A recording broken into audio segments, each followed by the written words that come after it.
And welcome to Writer's Life, a place where you get the sights, sounds, plays. Try that one again. Welcome to Writer's Life, the place where you get the sights, sounds, tastes, smells of my particular writer's life, where you get the truth about my writer's life. Subscribe if you haven't already. Punch the like button and bell for notifications so you don't miss out on one exciting video. So,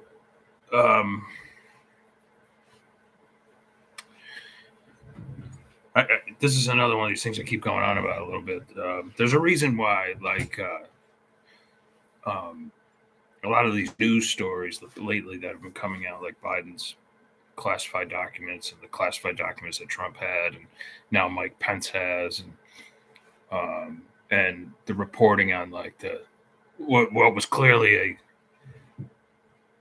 a stolen election in Arizona, governor's election. It was almost blatant. All of this news probably never would have come out and would have just been, it never would have come out if it weren't for what they call the network society, where independent media is reporting on these things. Whereas the independent media, meaning like even myself, but mostly like the Joe Rogans of the world and things like that. Otherwise, it wouldn't have been covered, and none of this would have been covered in mainstream media land. The only thing that would have been covered were the Trump documents, and of course, they're going to go nuts over the mainstream media is going to go nuts over the Pence documents too. Probably, I would imagine. I don't know. I'm not going to watch it, so. But so long as they can like keep people interested long enough to watch the commercials, that's what they're interested in. But anyway, that's not entirely what I'm here to talk about, even though the network society is huge. You notice you don't see like satellite trucks much anymore now because people are there with their cell phones taking video footage of it. Just like Antifa's on the rise again, and like people are just citizen journalists are just recording it all. And mainstream media is still saying it's mostly peaceful protest bullshit. These people should be shot. These Antifa thugs, a bunch of rich, spoiled white brats pretending that they're social justice warriors. Anyway, but what really has me interested in is I read a stat on this one publishing data site that I read, trade magazine. And once again, like the Publishing Industry of America, or whatever they call themselves, I don't know what it is, but APW, I don't know, whatever their acronym is, publishing's in there somewhere. Once again, they did not include ebook sales on for KDP or Kindle Unlimited or the Amazon Publishing imprint books. And they did that on purpose so that they would be able to say like, oh, well, ebook sales are way down or ebook sales have stalled or whatever. It's total bullshit. It's the old industry. It's the old guard trying to keep you, trying to maintain that 20th century old dynasty of like, we're still going to force you to go to the chain's bookstore, which hardly exists anymore, and we're still going to force you to buy the Lee Child book that we're going to put out front, and whoever now is writing like the Clive Cussler book, and whoever now is writing the Spencer books, and this is what we're going to feed you, and this is what the publishers have paid us to prominently display these things, and this is what you're going to read whether you like it or not.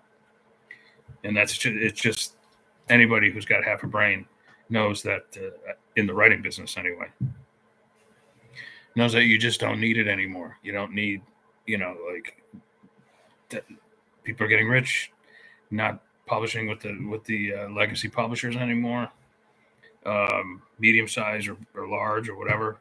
But they are getting rich publishing on Substack, publishing on Kickstarter, publishing like on Shopify, and I think what is going to become huge over the next year or so is publishing right off your website.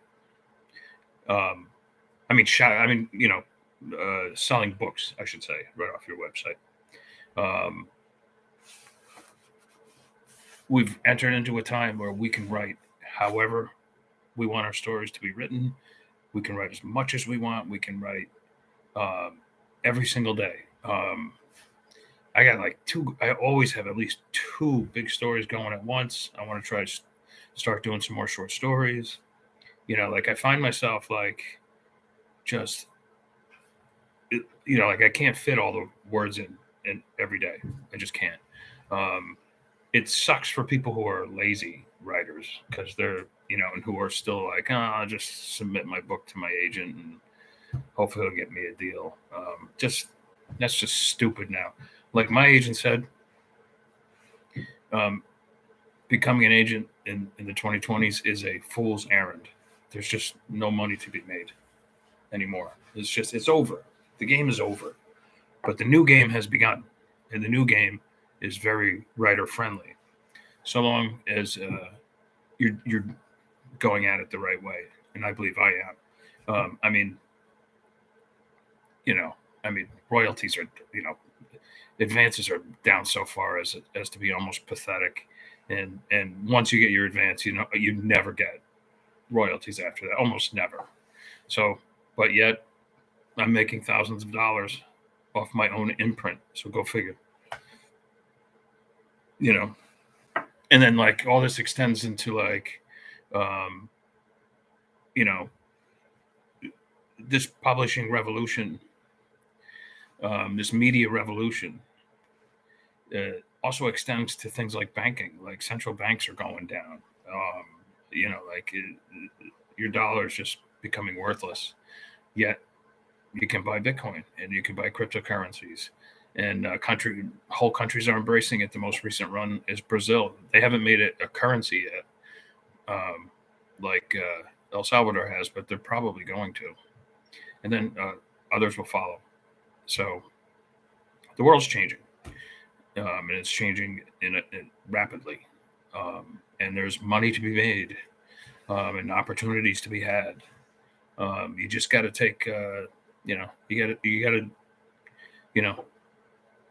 to do what works for you. You got to like figure out a program that works best for you. And I've found what works best for me is Substack, my own website, my YouTube channel, and my own imprint. I mean, I still work with one publisher, but and I've signed a couple of audio deals, but recently, but that's the main thing that's working for me. And we have some people chiming in. Let's see. Shadow Rider. I just published my 91st Vela episode on one series alone. Wow, congratulations. That's awesome. I have 64 in another, 10 on two more, and 4 on top of that. Wow, way to go, man. See, that's great. I haven't even mentioned the opportunities in the serial publishing industry. The Velas, the Wattpads, and there's a bunch of others.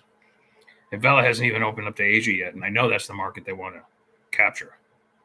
They haven't opened up to Europe yet either, so things are looking exciting there. Shadow Rider. I can remember buying those overpriced writer's market books to try and find a publisher or an agent. Oh my God, me too. I probably still have one hanging around somewhere. I don't know. I have thousands of books stored in my mother's basement, so I'm just trying to see. I don't have one here, but I think Shadow Rider. I can remember I would always buy like in January. I would always buy like the volumes, the on sale versions from the year before because the information didn't change that much. Yeah, I remember going through there and like, oh my God, it's crazy. You'd have to try to find a publisher and send out all those query letters and like self-addressed stamped envelopes, and it was so slow, and you didn't get sleep at night because you were worried about it. Oh my God. Let's see. Hey there, other squad. I'm not. Yes, you're not going to miss this one. Yes, you're definitely not. Yeah, they can, I don't know if I can. They can suck it now. He says. Better said than myself. Very well said, my friend. Yeah, it's totally different, completely different. I wake up now extremely excited to work, to write. It's not work. This ain't work. And like my friend said, I was gonna go skiing this morning, but my friend who is skiing out west called and said, how come you didn't go skiing? And I was just like, I'd rather write today, but next week I'm gonna ski. All right, that's all I got to say. So we got a media revolution on our hands. We got the network society. Embrace it. It's not only the wave of the future. It's the now. It's the here and now. It's the reason why Joe Rogan has more viewers than all of mainstream media combined. Try to let that one sink in. All right, I'll talk to you guys tomorrow. Thanks for chiming in, Shadow Rider. Ciao, ciao.